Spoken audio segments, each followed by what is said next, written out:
We want to have an education conversation, and we've invited Akelo MISORI, who's the Secretary General of the Kenya Union of Post-Primary Education Teachers, KUPPET. He may have done the thing that happens to our guest in the morning, being on the expressway, and then you don't know where is the exit. So you pass the Southern Bypass exit, and that's it. Next is, palm trees. Start smelling the ocean. Hey, wait a minute. Where was I going? You can't understand that. Niko Mombasa. Allah, kumbe nilipita Voi. And I thought it was Mlolongo. I didn't know. Hizi barabara siku hizi. The headline in the Standard today is "The Truth About A's in KCSE Exams." Now, this is it, a big one, right? Yes, it is. And it says, in fresh insights in the 2022 exam results that have thrust some counties into the spotlight, education experts are saying it's almost impossible to improve a school's mean score by more than 1 point in 1 year. And therefore, the government should audit these results. They've given it coverage in page 4 and 6, where they're telling us about the schools that performed well. Doubts emerge over the authenticity of last year's KCSE exam results. The surprising stellar performance of some schools in last year's KCSE exam has now been called into question while releasing the results. Education CS Ezekiel Machogu assured that there were no cases of cheating. Little-known schools like Nyambaria High School and Rigokote Mixed Secondary School posted excellent results, trouncing traditional giants. Schools like Cardinal Otunga Mosocho and Asumbi Girls, whose performance had dipped in past years, also shot to the top of the table. Rigokote Mixed Secondary School, for example, is in Nyamira County. It posted a mean score of 9 from 5.73 in 2021. This translates to an improvement of 3.3 points. Nyambaria High School in Kisii County posted a mean score of 10.897 compared to last year's 9.307. It's a deviation of 1.58 points. The school also moved from 4 candidates with A plane in 2021 to 28 candidates scoring an A plane. A minus is increasing from 79 to 90, 91, 92, 100, 100, 200, 200 383 A minuses in that school. Cardinal Otunga High School Mosocho in Kisii had a mean score of 10.76. Asumbi Girls in Homa Bay posted a mean score of 10.371, with all 434 students getting B minus and above. So it's raising those questions. Allah, what happened? The Ministry of Education is still quiet on this matter. I mean, people have talked about it. People have asked. People have raised questions. Have we heard from the Minister for Education, CS Machogu? No, not yet. How about the PS for Basic Education, Dr. Belio Kipsang? No, please. Not yet. Not yet. How about the Kenya National Examinations Council? Which one? Have you heard? KNEC. Eh. No. The KNEC of yours from Chairman Julius Nyambudi. Have you heard? No, please.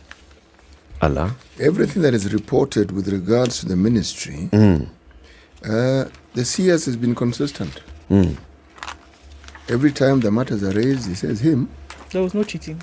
Well, he doesn't seem to think there was any. Everything is all right. There was no cheating. None at all. That is what is reported. Yes. Okay. So we are going to have this conversation plus others on what's happening across the country. As schools open, people are going into school. People are reporting into junior secondary in grade 7. People are reporting into Form 1. And there's an entire transition happening. Akelo MISORI is the Secretary General of the Kenya Union of Post-Primary Education Teachers, KUPPET. He's here in the studio. Good morning. Good morning, sir. Thank you very much for joining us. Happy New Year. Happy New Year. We will say Happy New Year until third term. Happy New Year. Until that time is over. Yes, until that term is over. Yes. Good to have you on the show. Let's start with the basic one. Kenya Union of Post-Primary Education Teachers. Is junior secondary post-primary? Junior secondary is post-primary. Okay. Yes. So who's teaching in the junior secondary?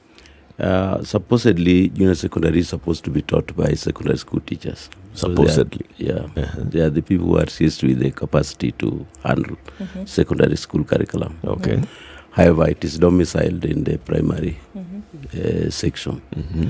Because of the challenges of transition. And I hope maybe with at the correct time this will change when the correct time it takes will change.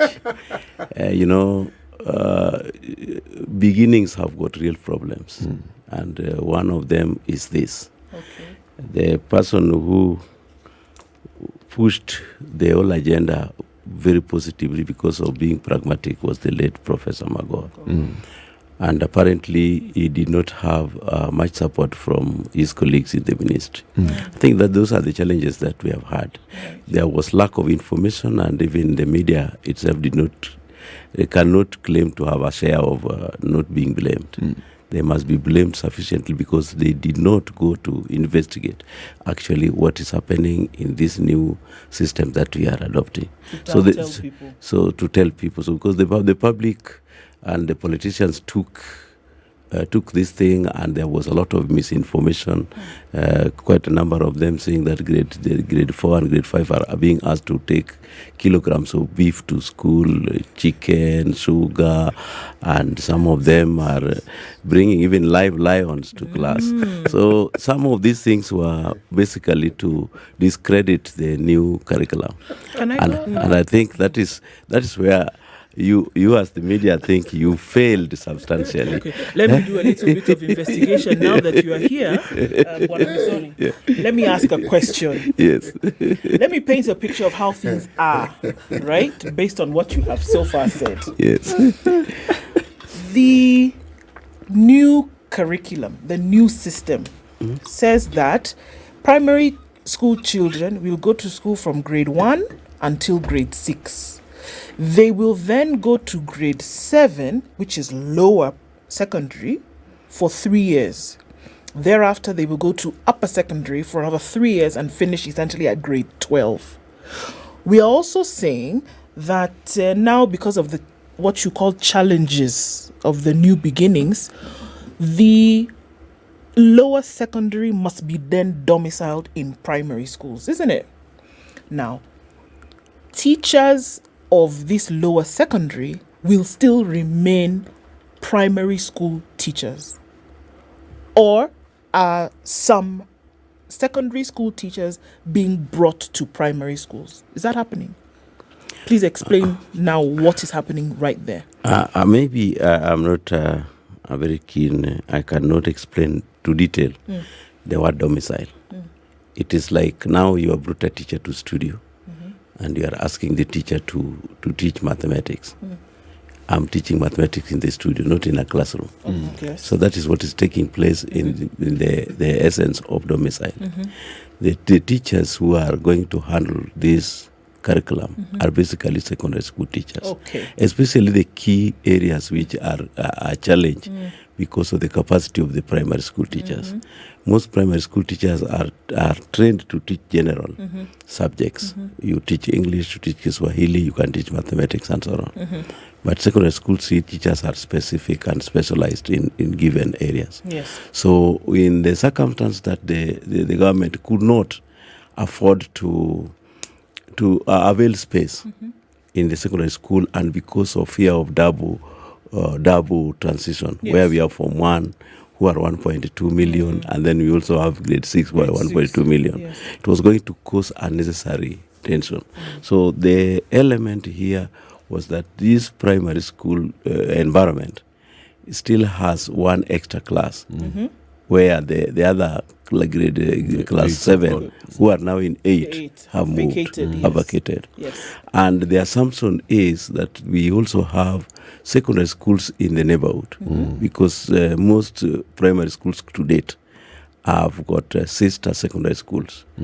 Everybody who in this category, grade 7, are supposed to be having the same environment they had, with the little changes in terms of infrastructure, which of course you have heard the government wants to build at least over 30,000 laboratories in primary schools. So that is what is there. The teachers themselves are here. But of course they are also cross-cutting continuous topics which were in grade 6. Because knowledge is having a connection. You come from the known to unknown.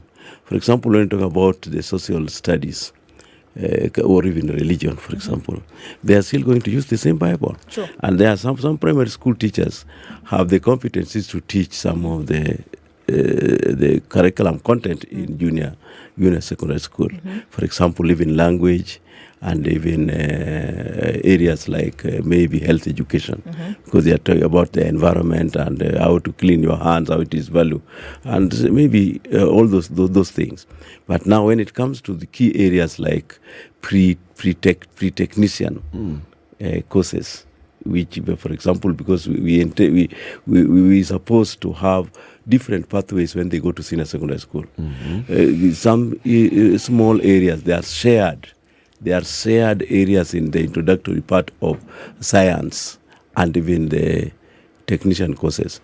So a hammer will still be used in senior secondary school. So if it is introduced as a component in the junior secondary, somebody with a not very sophisticated qualification can still handle this one.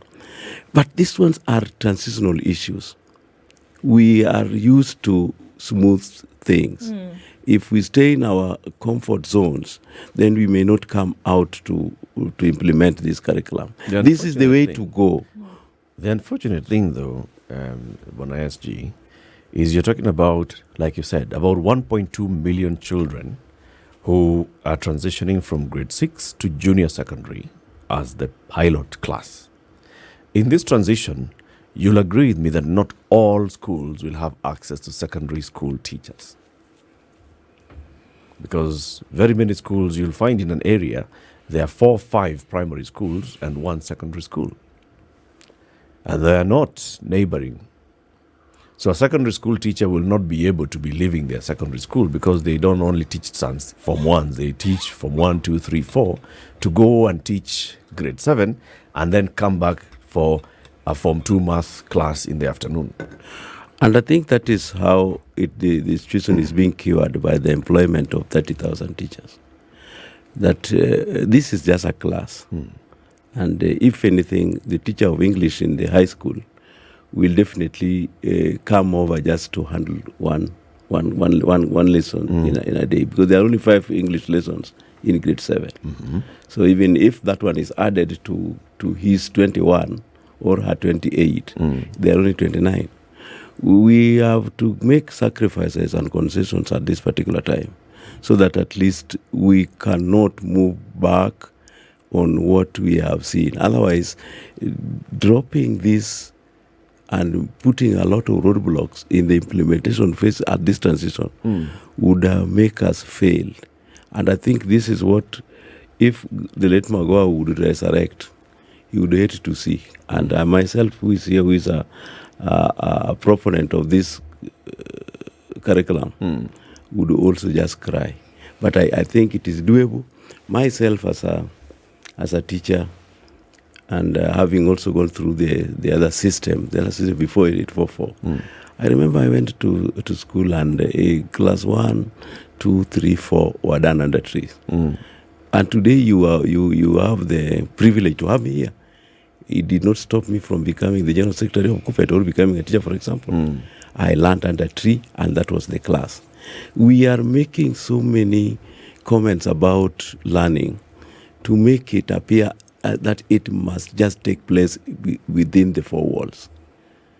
That is the thing. Then the teacher here is a facilitator. We must take this one as a point. The government currently, this is, I would think that they have done their best. For the first time in the history, we have engagement with 31,000 teachers being employed. Are we employing 31,000 JSS teachers? We are employing permanent and pensionable 9,000 and then 21 interns. The interns are not semi-qualified. They are already They have all gone through. They have gone through the college and so on. And in fact, they are more energetic. The question is these 31,000 all going to be posted to JSS? Yes. So all of them are JSS in teachers? In fact, the various only all about 3,000 teachers, because the number which is being employed is more than that because of the replacement. So we are having 31 who are going to junior secondary school. They are going to be just a serious backup to the existing staff. Okay. Siti, mwalimu. Bwana SG, karibu. Thank you, sir. And Happy New Year. Happy New Year too, sir. What would you say in a sentence is the benefit of this new curriculum? What is it that it's bringing into the education sector that hasn't been brought in before with other curriculums? This curriculum is giving every child an opportunity to also exist as a human being. It does not churn out failures. It recognizes the fact that there are various talents and talents which cannot be summarized in one examination, which give people D, E, and A.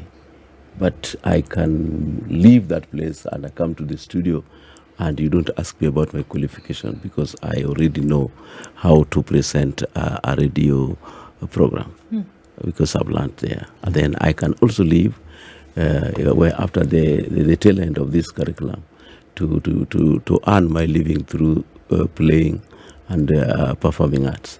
I can also be a lawyer. I can also be an engineer and so on. One thing which now I'm going to another sentence. One thing which many people think that this is a very unique curriculum is the emphasis on competency. Competencies and recognizing that each one of us has got an inherent capacity to do other things differently. Sure. And I cannot be said to have failed simply because I did not get a B plus or a A minus in mathematics. Yes, for example, if you look at other jurisdictions, the emphasis is based on what you can do. Okay. And that is what this curriculum is trying to do. So are we saying it's a good thing then, SG, to move away from the huge responsibility that's put on the shoulders of examinations? Because that's it. The measure of your success today in the education system today is how well you've done in an exam, whether it is the KCPE, whether it is the general assessment now that we're looking at in the CBC, or whether it is your KCSE. And we've just seen it. Are we not still talking about who got an A or who did not? So it's put on the exam as opposed to the competency. And we've had this conversation before, how can we truly now start to move away from this responsibility we put on the shoulders of the exam to show how somebody can perform, whereas we're saying there's so much more that can be a determinant of somebody's ability? Well, I think the emphasis on exams has made us to realize a lot of many malpractices. Now people, even who cannot get an A, you wake up one morning because the results have released, they have gotten an A. Now when they go to the next level, they want to, like for example, during my time, if you got a distinction in mathematics, a distinction in chemistry and physics, you go to high school, you do maths, physics, and chemistry. And when you finish there, you go to university. When you got 15 points, you go to engineering. Currently, those who get A are scared of going to these coveted professions because they cannot support the A they get because of this emphasis on one exam, which was done within 2.5 hours or 1.5 hours. So that is why we are saying that it is important for us as a nation to rethink about the strategies of getting skills, imparting knowledge. Let the learners come. In fact, if any one of you or you are exposed to these guys who are in grade 6, last year, they are more confident than the ones who are carrying a lot of books on their backs in class 8. Very confident. And they do things with a lot of ease. You give them even the computers, even the phones, they manipulate things. They can tell you this is how we can get information from this site and so on. So these are things which are real. I know very well that the next question that you would be asking, that is it affordable? Are we there? Why must we make education so expensive? In the 21st century, if we have to make education cheap, then we cannot also compete in the global arena. We must make learners in this country also just to be citizens of the world. If South Koreans are there, they are also there they can showcase, they can also do these things. If it is making something, they also just make. We cannot relegate ourselves to having a pack of degrees, and then when we cannot provide even food on the table, we say 5 million Kenyans are going without food. This is a solution which can be provided by competency-based curriculum. That is how other nations have done this. Basically, the emphasis we have had, especially when people have to get A's. You have seen that we are putting a lot of pressure. You become a lawyer. My daughter is a lawyer, and she's now 4 years in the house without a job, and she's still looking for a job. This is a curriculum which does not give you just capacity to look for a job, but you can be a job creator. You can also be an employer of sorts. In this country, we really appreciate those people, and we think that they belong to Illuminati class. Those people who have developed their welding workshops, and they have come up because there's money there. Those people who are having, who have learned through the hard way to have even greenhouses, they're the ones who are supplying this. We need to have our own children, our own citizens of this country, stopping the importation of apples from Israel and South Africa, because they can grow. We can grow apples, yeah, they can grow in Kindu, around Kindu and maybe, even in Kiambu. Why must we have to import all these things? That eggs and chicken must come from Uganda. The whole of Kisumu is being supplied tomatoes and onions from across the border. Surely, are we serious? And then you find everybody along the road, if they carrying a degree. When they see you going around, you are having these suspect cars, they stop you and say, you must check the geometry. So these are things. These are things which we must just confront as a nation.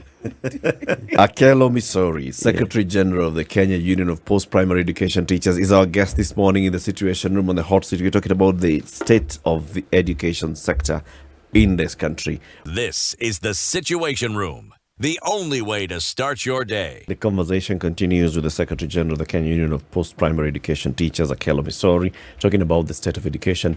We're talking about this transition to JSS because there's a million plus children who are actually now moving into junior secondary school, which are still in the same old primary schools. The late Professor George Magoha was spearheading the construction of new classrooms and our 10 billion shilling program from the government to construct new classrooms in preparation for this double intake into secondary schools. So secondary schools have some new classrooms. And primary schools have, of course, the extra classroom because of the extra clubs that has been created. Now, you're saying that this transition should be, just a temporary measure to have JSS in primary schools. Are you then saying that in coming years, JSS will then move actually into secondary schools? At least that is something which I should leave to the Presidential Working Party. Because in their interim report, they're the ones who recommended that we have junior secondary school domiciled in primary schools. And I've since interrogated the Kenya Kwanza manifesto. I do realize that they have got a thought that we need to build the capacity of the existing primary school so that we cut cost of education through giving children opportunity or learners opportunity to walk from their homes to schools. I think it will not be strange for me if I realized that junior secondary school remains part of what we have in primary schools. There's nothing very strange in it. We have schools in the world, like even Kenyatta University here, with a primary school inside it. And there is also a university. They tried secondary school and they failed. But we still have Kenyatta University Primary School. And it is not a university, it is a primary school. So you can still have junior secondary school in primary school. So long as, if the government successfully construct the laboratories, which are the more complex infrastructure to construct, then there would be nothing wrong to have junior secondary just be part of the secondary primary school environment, so that education cost is cut. The children come from from home to school, and they go back. That one would give also room for the senior secondary school. That means that the current secondary schools to be ready, if the structure remains, to be ready to have just 3 classes, senior secondary school, and then with sufficient space for the different pathways which are envisaged in the competency-based curriculum as a structure. So I think that one is not a big deal. Whichever way as, it goes. As I said earlier, so long as the human resource component is given the due regard, and then the infrastructure is also given its place and it is actualized. Akelo, why is education being politicized? We've got so many professionals who are education professionals, starting from KICD to the unions to the ministry to KNEC. All of these are professionals. They've been working on a new curriculum for years. These students started from grade 1. They have now gotten to grade 6. They have moved into grade 7. And by the time they're getting to grade 6, it wasn't clear exactly where the transition is going to be, what infrastructure was needed, and the preparations for putting the infrastructure in place. We are still talking about, we are not sure whether this is a temporary measure or a long-term measure. We have a team of 40-odd people who are going around the country collecting views that are then going to shape what direction this takes. Why is it so disjointed? Why is it that educational professionals could not have taken 6 years to basically plan this thing out and ensure that this 1 million children are moving smoothly from one phase to the next? We cannot divorce politics from education. The only thing which is strange is politicizing education. But you cannot divorce politics from education, because it is politics which drive the agenda of socioeconomic development. So that alone gives them, the politician, opportunity to dissect. In fact, one of the major manifestos that a government is always determined with or is selected on is how they take, what is their position about education, about health, about infrastructure, and so on. So it is also a political affair. And one thing is, we were aware that this junior secondary was supposed to be in secondary school. In fact, in one of the stakeholders conference, which was chaired by the former president at KICC, there was a pronouncement to this effect. But because there were people who are not committed to supporting the cause, the minister, the former minister, was driving this affair as the mindset of the president. But he did not go along with people, everybody. So how is that possible? I mean, the president has said secondary is going to be where the JSS goes. The CS is doing the same. One would assume the PS, how can there be other junior officers who are strong enough to actually push it the other way around? You know, the other components of that kind of policy direction must be supported by funding. Yeah, so policy on funding delayed to take course. That's why you saw the former CS and the late Professor Magoa was going around to inspect schools, whether they were being constructed or not. In fact, the major challenge that we have had, which I started with here, is that the center, those who represented the misinformation was also from the ministry, because they thought that the minister was going up with ideas which were not, they were not shared. And therefore, whenever you ask small people, because some people like us would go to ask the small person at the ministry, then they say, we are also just watching. So this is what made the politicians now to also pick it. And that's why it became an issue when the current president was making inaugural speech and said that we need to relook this. But you have realized that he has also committed that we must have this. This is what we must have. But let us get a report of what can make us move. I think one thing which very many people did not understand is the element of what people have talked about, which Mwalimu would agree with me, that in a curriculum of this nature, there is supposed to be a pilot. You just select. A pilot should run parallel to the former system. Yes, like at some stage when we were going to school, these are things which occurred. Like I remember when school mathematics project was introduced, only some schools were doing that alternative. Some schools were doing a different alternative. So it went up to for a long time until the curriculum developers now came and realized, now let us just use this. There was even math for technical students. So those ones were specific. But this one is too general. So what has happened is that some people have also alluded to this. Professor Magoha found when this thing was supposed to go to primary.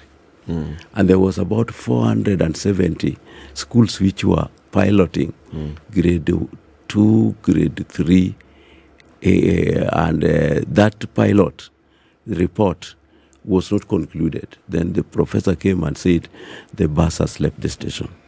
We are going. If there are issues in the bus or the train, the doctors and nurses will be brought and things will go. And then that's how we also picked. In fact, I did realize that he was more pragmatic because some of these things must also have goodwill. Are you having the strong will from government to do this? But there's something which I think was a mismatch in this. What stakeholders did not discuss is financing of education, and which is going to be a thorn in the flesh for the workforce or task force. Who finances education? Is it a sole responsibility of government? Must we revert to co-sharing using this thing?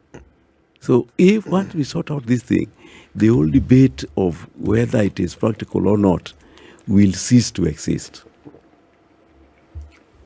But of course, it is good that you people are also finding it necessary to discuss it with us. Yes. Looking then at some of the conversations that are coming up here, and looking at then how folks have scored. I mean, we can't have this conversation without looking at the current conversation in terms of exam results. With the currently released KCSE exam results, what's your opinion? What's your thought about this? Experts as of today are telling us that it's not possible for a school to have improved by 5 points in a year. From your experience, is that possible? And is this hoo-ha for nothing? I don't think experts are being genuine. Because, for example, if I'm in Form 4 today, and you are also going to be in Form 4 next year, we are a different set of students. And our every year presents different set of students with different capacities. And it depends also on the strategy that the school has laid. Yeah, you remember, despite the fact that there was this noise about delocalization and localization of teachers, some teachers were transferred where they were doing so good, and they inherited schools which were doing so poorly. Then they came, and then maybe in their first year, raised the profile. They are the rubric of those who are in the former regime. The second year, those ones were being churned out. Now, in the third year or fourth year, his or her candidates are setting exams, and he knows how to prepare students. So the results can even shock you. So it's possible to actually see a jump from 5.73 to 9 of the main score. That one is not strange. I have taught in a class, and I have gotten a mean of 4.2, and in 2 years I got 9.2. So there's nothing strange. There's nothing strange. Yeah. Malam was right. It can happen. Yeah. Every year has its own unique characteristics. Yes. And you see the variable that play here, one, the head teacher plays a very, very important role. Yep. But the teacher and their capacity to also understand the students that they're teaching that particular year, because you may teach the same subject, but what you'll find surprising if you're a classroom teacher is that you may need to tweak the way you go about the teaching process with this new class. To get to that Yes, level. yes. Simply because believe me, each class presents its own characteristics. It's like its own personality. And its own uniqueness. Okay, so in trying to understand this, Yes. both of you, Alimu, what questions should we be asking? Because the question, like you're saying, the question being asked there, how is it possible to get from 5 to 9? I mean, it's possible. What deeper questions should we be asking to understand this trajectory? Why some schools have performed so well this year as compared to previous years? I don't think the performance this year was very unique.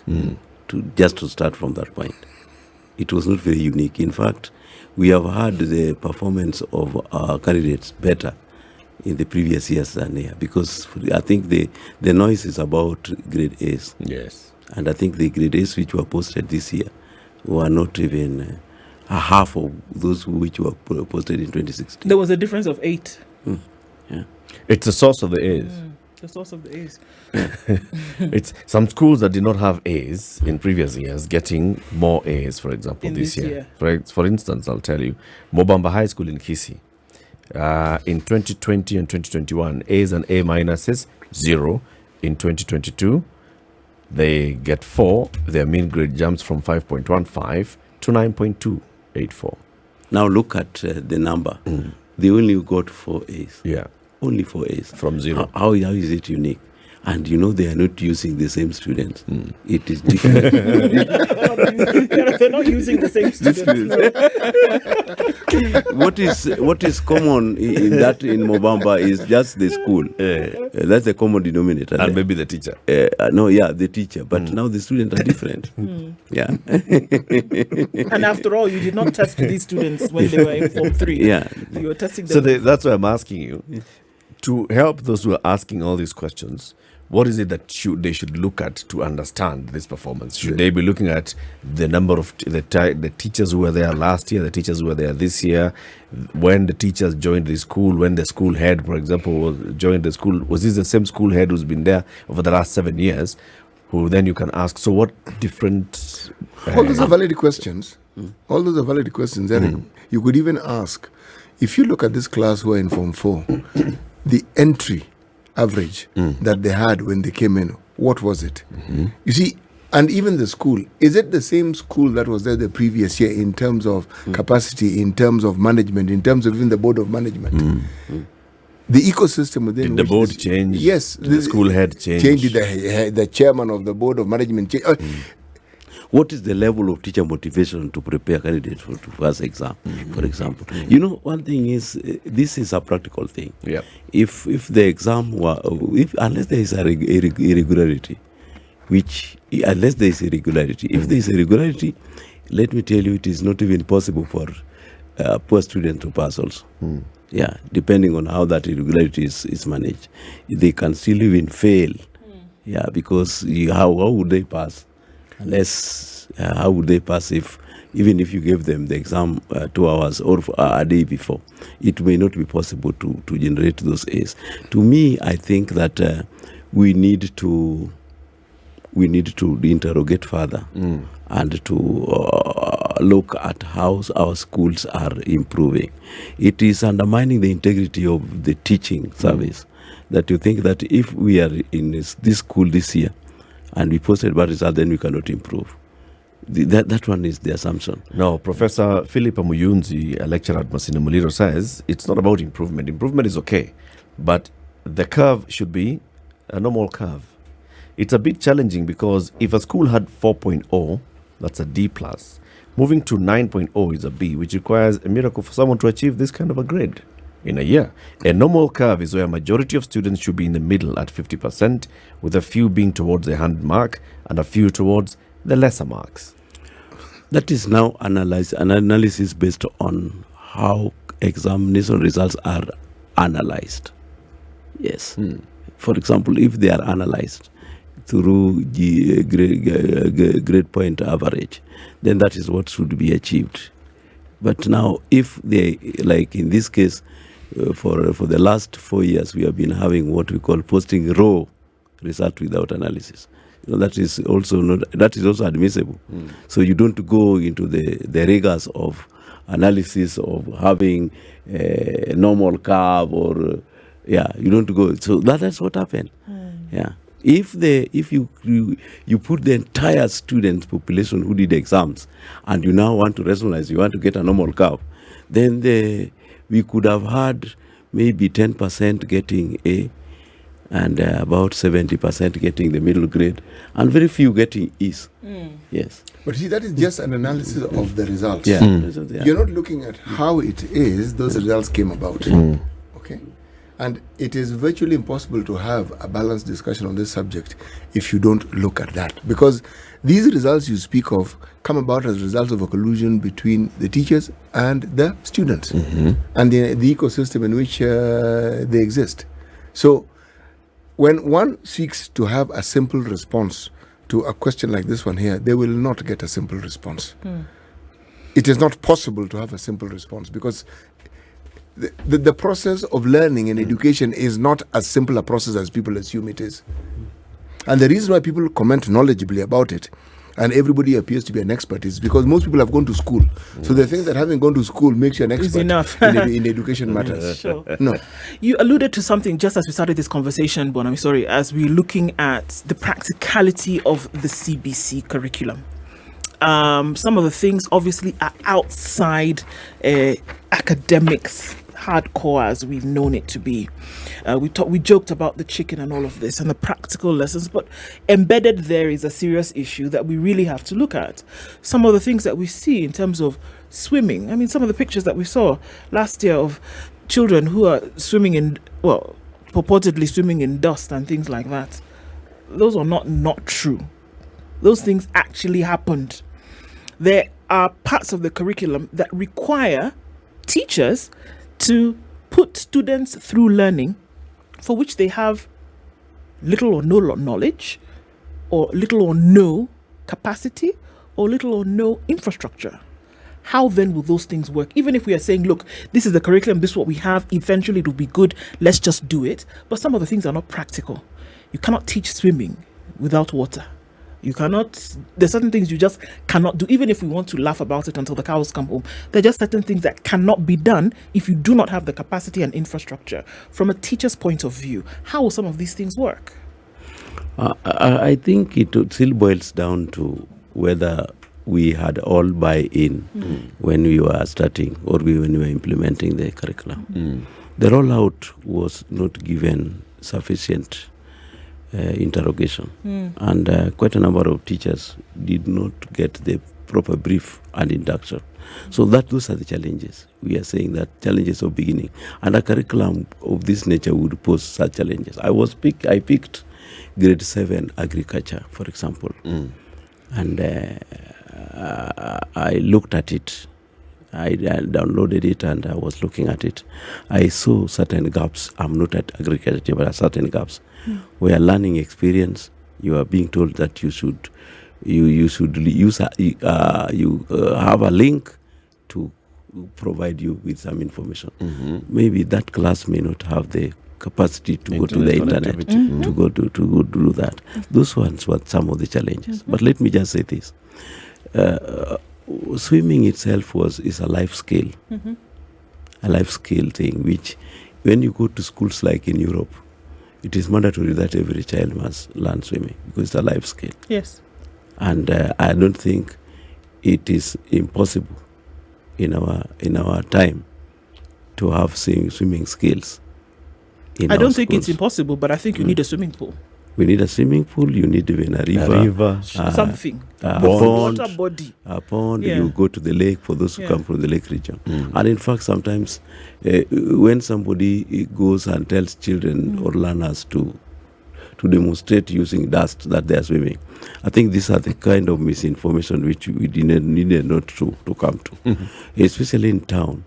One of the teachers in grade 4 was telling me that one of the assignment was that they were supposed to use cow dung, and there are no cows in most of the neighborhoods in this town and so on. So those are the challenges of the curriculum, which can be weeded out only when the curriculum is being tested, implemented. The conversation around this is very healthy because it also gives the Kenya Institute of Curriculum Development an opportunity to get feedback on the nature of curriculum which was developed, so that we weed out what was not necessary and what was necessary for particular age groups. Absolutely. Yeah, but we want to talk about, and that is why I'm saying that this curriculum is also an eye opener.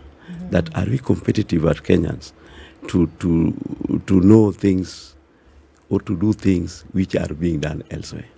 Why must we treat our learners to culture shock when they just cross the border to go to Rwanda?